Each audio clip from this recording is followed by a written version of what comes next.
on top of Mount Ranjani in Lombok Island, Indonesia. The most difficult in among the highest mountains in Southeast Asia.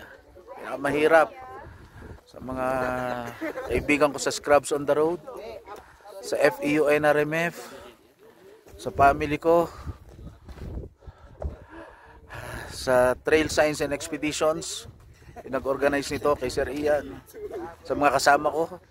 Nagpinus ako, muntik na ako sumuko. 1 hour na lang before the summit, ayoko na. Hindi ko alam kung hypoglycemic na ako o kaya thank you sa lahat ng mga kaibigan ko na sumuporta. Thank you, thank you. Thank you. Thank you. One more. Thank you. Thank you, thank you. Thank you. Thank you. Walang clearing pero the best na makapunta ka ng summit. The worst and the most difficult in Southeast Asia.